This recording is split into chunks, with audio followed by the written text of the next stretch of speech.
Hello everyone, today is March 9th, meaning it is the birthday of famed Californian industrialist and philanthropist Leland Stanford. To celebrate, I made a biography of his life. So without further ado, here is the life of the man we know as Leland Stanford.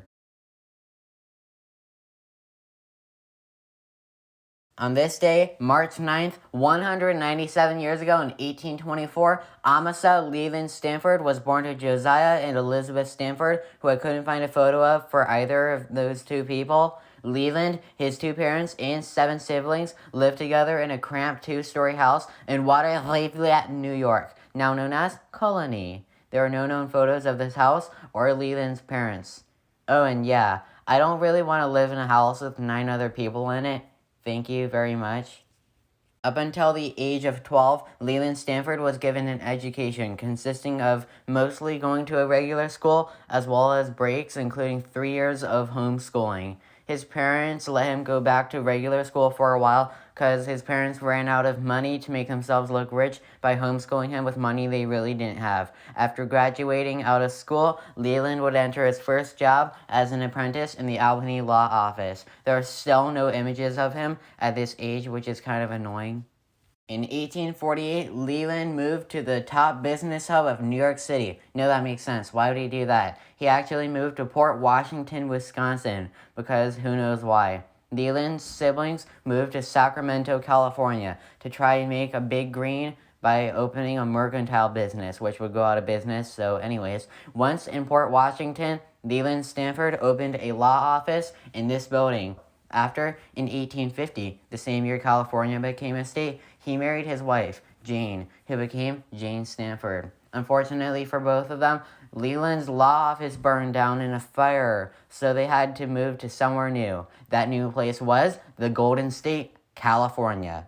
In 1856, Leland Stanford joined his siblings in the capital of California, Sacramento. After 2 botched mining operations, Leland thought, what does a depressed rich white guy who lives in a massive mansion in the mid-1800s who wants power and fame do? What's this? They enter politics? And so it was. In 1857, he lost his bid for Republican state treasurer, but 5 years later, in 1861, he had a golden opportunity. Governor John G. Downey, who was only governor since the previous one died in a duel, lost his election.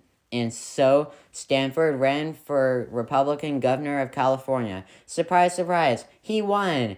And he had this demeaning painting made as a celebration. Oh, and due to the Great Flood of 1862, Stanford supposedly, according to legend, had to row on a boat to his own inauguration in Sacramento. So, there's that. Leland Stanford was one of California's most important governors. During his term as governor, he would keep California as a free state in the Union during the Civil War and somehow keep on avoiding military service. Like this man. He also promoted environmentalism and cut the state's debt almost by 2/3. Dang. Somehow, in 1863, I really don't know why, he left office of governor of California. I really don't know why he left office. His term didn't expire. Maybe he just got sick of it. In 1869, Leland Stanford duped his friend into allowing him to become president of the Central Pacific Railroad Company, and this is where the controversies of Stanford come in. During his decades-long career in the railroad industry, later on becoming a magnate, Stanford would get filthy rich, mostly because of his help of building a transcontinental railroad, which came at a cost. Leland was known to be quite racist at times, particularly against those of Chinese descent. Let me just quote what he said while as governor. He said, quote, there can be no doubt that the presence among us of numbers of degraded and distinct people must exercise a deleterious influence upon the superior race and to a certain extent repel desirable immigration, end quote. While president of the Central Pacific Railroad, Stanford would get a little bored of it, and so he would embark on some of his several side hobbies. Some of these hobbies included inventing and production. Let's talk about the latter of those. In 1871, Stanford agreed to help some other guy, I think his name was Mudgard or something, to help produce the oldest and first video in history, known as The Horse in Motion. Since it has no copyright and YouTube can't give me a strike, here it is. Take that, Susan Wojcicki. Here it is. On March 4th, 1885, Leland Stanford became a senator for California. However, unfortunately for him and his wife, while on a rich person-only vacay to Europe, specifically in the Florence part of this grand trip, as it was called, Leland and his wife's only child, Leland Stanford Jr., caught typhoid and died. This was a year earlier, by the way. The two were devastated. They then thought, "How do we honor our son's memory and heritage?" Jane said. Leland replied, How about, we found a university and name it after him. And so, on November 11th, 1885, Stanford University opened. Oh, and its mascots are these weird alien tree things, just putting that out there. And also, Stanford University is really cheap. On June 21st, 1893, Leland Stanford died of heart failure at his home in Palo Alto. He would eventually be survived by his wife, Jane, for another 12 years. However, Jane wouldn't die so peacefully as him. While in San Francisco, for whoever knows why, Jane was given something funky, whether it be a drink or food or something. While in Oahu, Hawaii, on a vacay, because, rich people do that, Jane Stanford suddenly collapsed and died on the floor.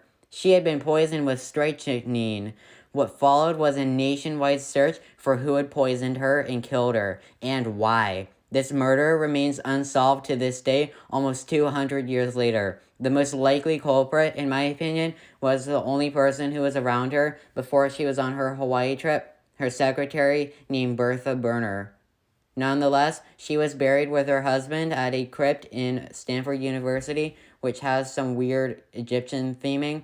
Anyways, after leaving behind a California, which was in a better state, and a new university, Leland and his wife's legacies will not be forgotten. And with that was my biography on the life of Leland Stanford. I know he had some ups and downs in his life, but overall, he remains a great figure in the history of California and the larger United States. Thanks for watching this video. My next video will be on a history of a country we all know, we all love, we all have something to say of, and like almost all Americans have some weird connection to it, including me. My next video will be on the history of the country we all call Ireland, in time for its National Day, St. Patrick's Day, on March 17th in 8 days. So yeah, expect that on March 17th. Since it's coming out in 8 days, I need a tiny break from YouTube a little bit. I've been overworking myself as usual. But anyways, thanks for watching, and also Happy International Women's Day, which is today. Thanks for watching.